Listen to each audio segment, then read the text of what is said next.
अस्सलाम वालेकुम, this is नूर नोमान। आज के इस व्लॉग में हम सबसे पहले बात कर लेते हैं कि इमरान खान के जो 9 मई के मुकदमात के हवाले से जो 8 केसेस थे, तमाम के तमाम में इमरान खान की जमानत मंजूर हो गई। लेकिन साथ ही हुकूमत पाकिस्तान की जो सबसे ज़्यादा मदद और face saving chief justice of Pakistan ने दी, इसके पीछे क्या माजरा है, इसके ऊपर बात करेंगे।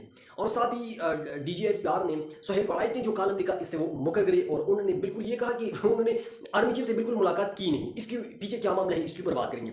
तो सबसे पहले बात कर लेते हैं कि यानी इमरान खान की जो जमानत मंजूर हुई है, इसके ऊपर देखिए, जमानत तब मंजूर होती है जब प्रोसिक्यूशन का केस बहुत कमज़ोर हो, यानी हुकूमत की जानिब से जो केस बनाया गया था या बनाया गया है वो बहुत कमज़ोर है और हुकूमत के पास दलील देने के लिए कुछ भी नहीं था। तो इस वजह से इमरान खान की जमानत मंजूर हो गई। तो इसका मतलब ये हुआ कि 9 मई के मुकदमात का जो केसेस बनाए हैं वो इंतहाई कमज़ोर है और इसमें इमरान खान को बरी होना है।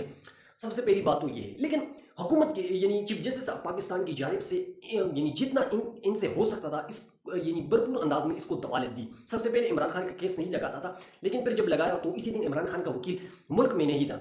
और फिर जब यानी सेकंड वकील जब सलमान अकरम राजा चीफ जस्टिस ऑफ पाकिस्तान के सामने उसी दिन हाजिर हुए, तो उन सलमान अकरम राजा ने कहा कि हमारा वकील जो है वो बाहर है, तो आप मेहरबानी करके कि नेक्स्ट अपने हफ्ते के लिए आप इस केस को सुनने के लिए रख ले। लेकिन चीफ जस्टिस ऑफ पाकिस्तान ने 12 तारीख तक समाअत मुलतवी कर दी।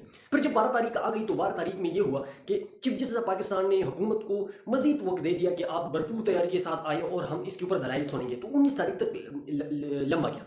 फिर 19 भी आ गई, 20 तारीख हो गई। जब 20 तारीख हो गई तो फिर चीफ जस्टिस ऑफ पाकिस्तान ने खुद कहा कि मैंने चूंकि इस हवाले से कुछ चीज़ें नहीं पढ़ी हैं, तो प्लीज़ एक दिन के लिए और भी इसके लिए मैं डिले करता हूँ। तो फिर सलमान साहब ने कहा कि चलो डिले करते हैं तो कर ले।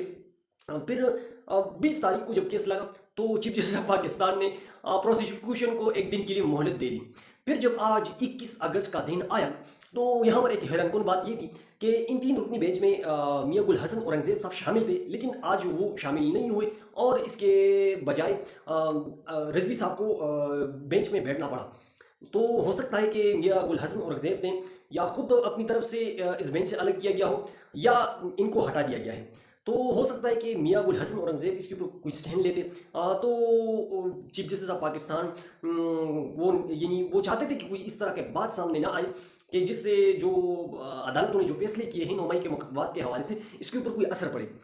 तो इस वजह एक वजह ये भी हो सकती है। लेकिन बहरहाल फिर भी उन्होंने जमानत दे दी। लेकिन चीफ जस्टिस ऑफ पाकिस्तान ने जो भरपूर अंदाज में हुकूमत को फेस सेविंग दी वो ये दी कि केस के मेरिट के ऊपर उन्होंने बिल्कुल बात नहीं की। अगर केस के मेरिट के ऊपर बात होती तो जो नीचे अदालतों से जितनी भी केसेस और जितनी भी फैसले सुनाए गए हैं ये इंतहाई बोंडे अंदाज में सुनाई गई है और इसके ऊपर बहुत असर पड़ने वाला था और हुकूमत के लिए अगर मुश्किलात खड़ी नहीं होती लेकिन वो मजीद महंगी हो जाती। लेकिन चीफ जस्टिस ऑफ पाकिस्तान ने हुकूमत को ये फैसले दी कि उन्होंने मेरिट के ऊपर बात नहीं करने दी। और जब वो अब सुप्रीम कोर्ट ऑफ पाकिस्तान में ये फैसले आएंगे तो इसमें बहुत सा अरसा लगेगा और हुकूमत अपनी मर्जी से टू थर्ड मेजॉरिटी तो उन्होंने वैसे भी हासिल की, अब उन्होंने चौथाई की तरफ बढ़ना है।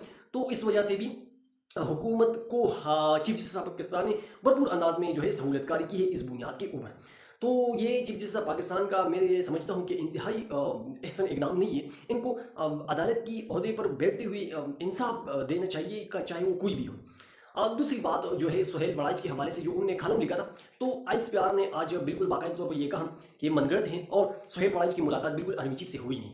देखिए, एक बात तो है कि सोहेल बड़ाइच इतनी सीरियस सहाफ़ी है, वो तो अपनी तरफ से कोई इस तरह का बात कर नहीं सकते।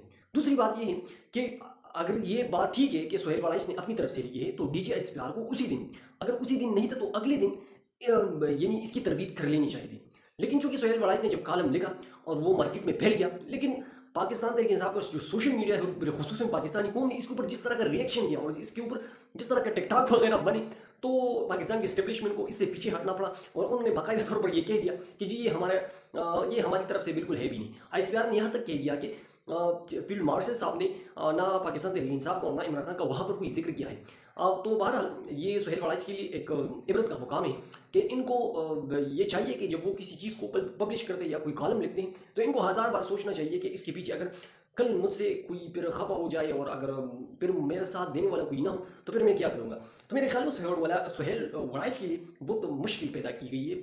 अब वो किस मुँह से टेलीविजन के ऊपर आएंगे और बैठेंगे और इस तरह के अपने सवालों का जवाब देंगे। लेकिन देखते हैं कि सोहेल बड़ाइच को इसको किस तरह से इसको जो है वो आगे लेके जाते हैं। तो आज की लिए इतनी काफ़ी, इंशाल्लाह नेक्स्ट आने वाली वीडियो में आप लोगों के साथ फिर मुलाकात होगी। वसलाम।